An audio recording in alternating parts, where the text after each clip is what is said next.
Numbers chapter 35. And the Lord spake unto Moses in the plains of Moab by Jordan near Jericho, saying, Command the children of Israel that they give unto the Levites of the inheritance of their possession cities to dwell in.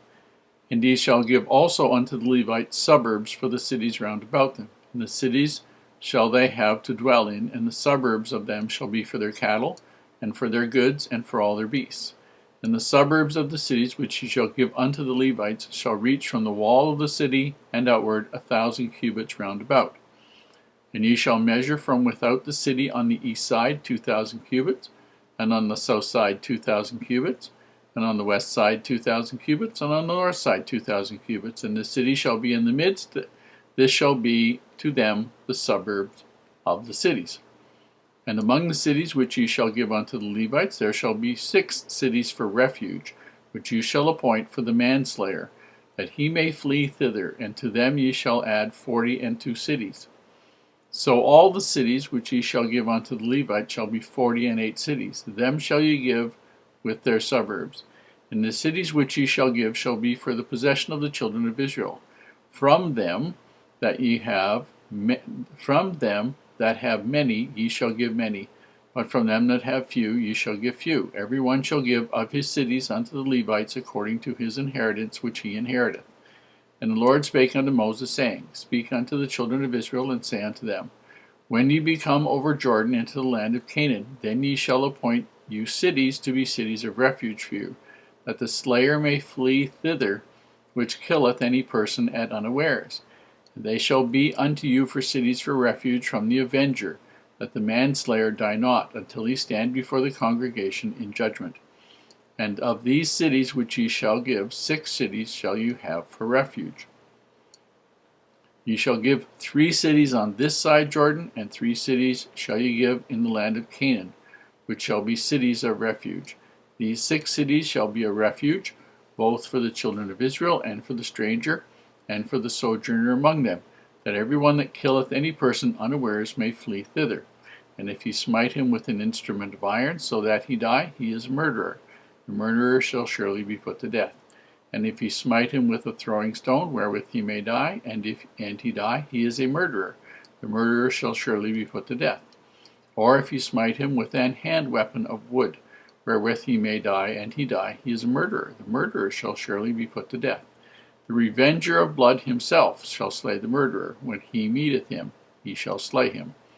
But if he thrust him of hatred, or hurl at him by laying of wait, that he die, or in enmity smite him with his hand, that he die, he that smote him shall surely be put to death, for he is a murderer. The revenger of blood shall slay the murderer when he meeteth him.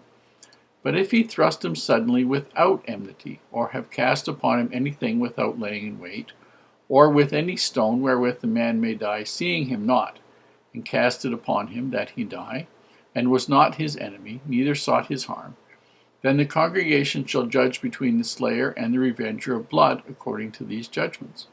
And the congregation shall deliver the slayer out of the hand of the revenger of blood, and the congregation will restore him to the city of his refuge, whither he has fled, and he shall abide in it unto the death of the high priest, which was anointed with holy oil.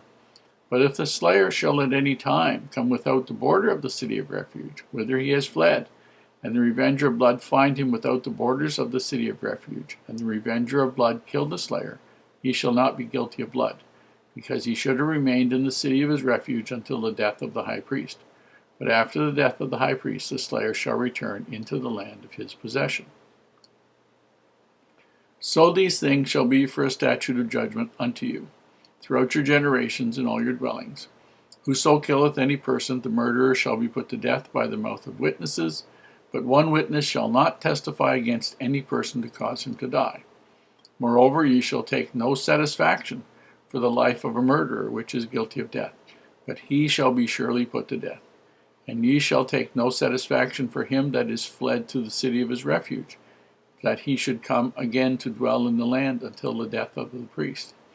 So ye shall not pollute the land wherein ye are, for blood it defileth the land, and the land cannot be cleansed of the blood that is shed therein, but by the blood of him that shed it. Defile not therefore the land which ye shall inhabit, wherein I dwell, for I, the Lord, dwell among the children of Israel.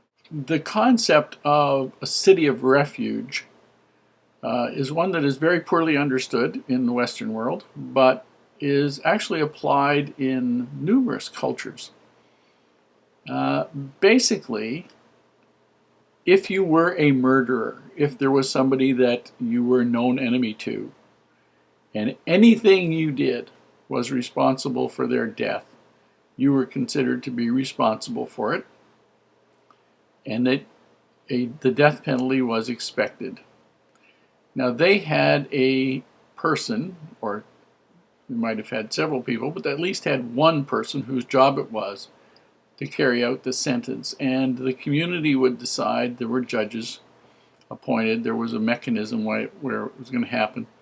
And there would be an inquiry into how the person came to die, and a decision would be made, and then your name would be given to this person, and their job was to find you and kill you.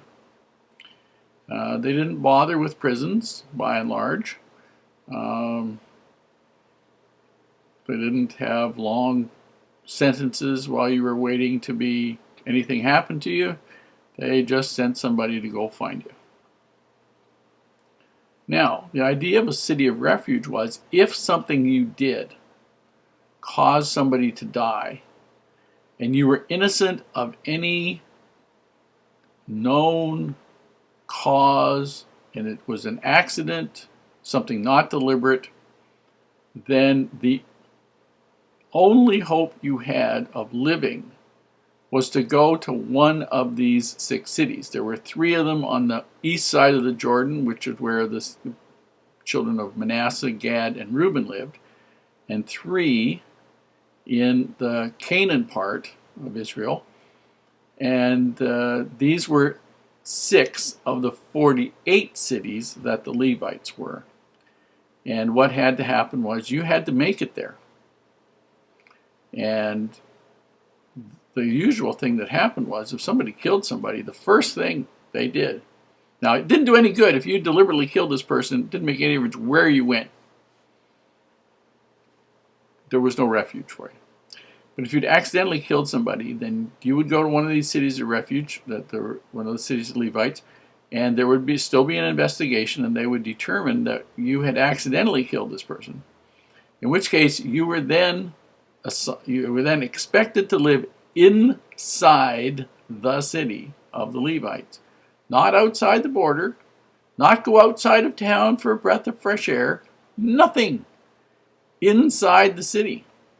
Stay there. When the presiding high priest who looked after the tabernacle, or later on the temple, died, then you could go back to your own city, but not otherwise. Because if you stepped out of there and the guy who was the destroyer was there, he could get you. And that's what it was. But this was a way to provide a circumstance for those people who had killed somebody accidentally. Seems a little odd to us, but if you understand, they had no correction system. They had no way of doing anything other than meeting together, finding out what happened, and making an assignment to somebody to do it. Pretty hard to come up with something else. I realized I hadn't explained who the destroyer was. One of the most ignorant things that happens in many ancient and modern male-dominated societies is the idea that because you happen to be the biggest, roughest, toughest idiot in the family, that you're entitled to kill people you don't like in the family or outside the family because you don't like what they do. And in order to curb that, what Heavenly Father allowed was setting up of these cities of refuge. So if you were guilty of killing somebody, you were guilty of killing somebody deliberately, they were your enemy, it was easily proven that was there, then you were expected to die. But as these things happened occasionally, and it was innocent that the person died, if the person could make it to one of these cities of refuge, then whoever the person was, who would normally have taken upon themselves the right to kill you, couldn't touch you. That was the law. If they tried something, they would be punished as murderers.